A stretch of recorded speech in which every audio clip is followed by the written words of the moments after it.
से झरना बहता है जो नीचे के मंदिर के पीछे की तरफ गिरता है और वर्ष भर लोगों के आकर्षण का केंद्र रहता है।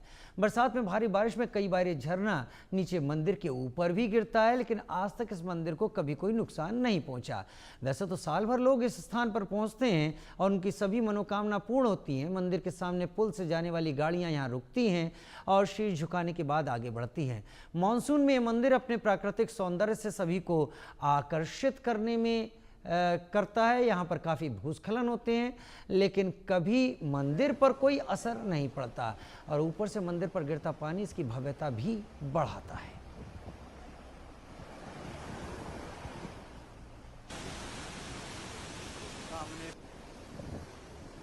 तो हिमाचल के सिरमौर ज़िले में आस्था और विश्वास का ये मंदिर एक प्रमुख केंद्र है।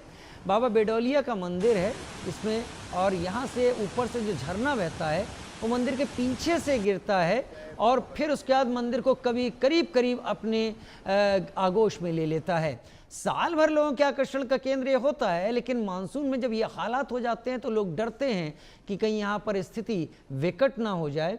लेकिन आज तक यही कहा जाता रहा है कि इस मंदिर पर खरोंच तक नहीं आई है। अब ऐसा कैसे हो जाता है ये पता नहीं, क्योंकि चमत्कार तो वो भी है जो केदारनाथ मंदिर में हुआ था, जहाँ पर पूरा का पूरा ग्लेशियर ही टूटा था और उसके बाद जो तबाही आई थी, बहुत सारे लोग नहीं रहे, लेकिन मंदिर को एक ऐसी चट्टान ने बचा लिया और वो ठीक मंदिर के पीछे करीब 10 मीटर की दूरी पर आकर रुक गई थी और उसने मंदिर के दोनों तरफ से, जैसे इस मंदिर के दोनों तरफ पानी चला गया है वैसे वहां भी हो गया था। तो ये मंदिर भी कुछ ऐसे ही आश्चर्यों को अपने में समेटे हुए है।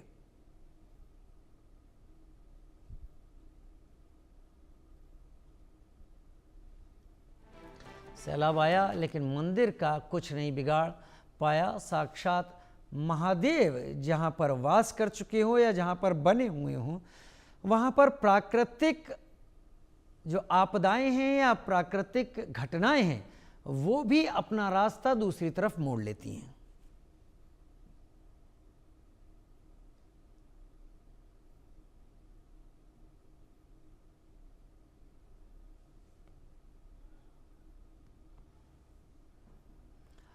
तो ये तस्वीरें हम लगातार दिखा रहे हैं। जो स्थिति है इस वक्त हिमाचल में, वह हिमाचल में स्थिति बहुत डराने वाली स्थिति है कि आखिर हिमाचल में ये हो क्या रहा है और क्यों ऐसा हिमाचल में हो रहा है। लेकिन उस बीच में ये एक आश्चर्य की तरह ये मंदिर भी है। कामेश्वर शर्मा मेरे सहयोगी मेरे साथ जुड़ गए हैं।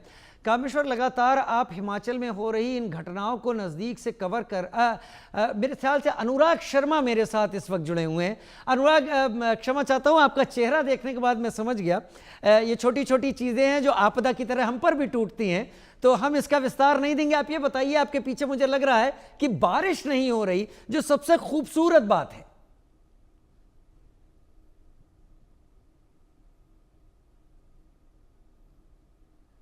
और अब आपकी आवाज की बारिश रुक गई है। मैं थोड़ा समय लूंगा, मैं तब तक दर्शकों को बताता हूं।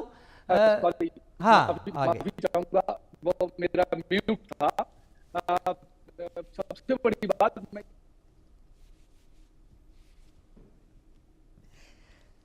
अनुराग, मैं इस मंदिर की महिमा में ही अपने दर्शकों को अभी खोने को मजबूर कर देता हूं, क्योंकि लगता है कि मंदिर की महिमा ही दर्शक इस वक्त देखना चाहते हैं और देख भी रहे हैं। पानी बेतहाशा आ रहा है यहाँ पर और ऊपर से गिर रहा पानी और डराता भी है, लेकिन ये मंदिर वहाँ पर अटूट और आज से नहीं है, ये सालों पुरानी यहाँ पर मौजूदगी है इस मंदिर की। और इस बीच में कई साल ऐसे हुए हैं जब यहाँ पर ज़बरदस्त पानी आया है, लेकिन ये मंदिर वहीं पर है, उसी जगह रुका हुआ है, बना हुआ है। लोगों के डर को दरकिनार करते हुए इस मंदिर ने अपनी मौजूदगी यहाँ बनाई हुई है।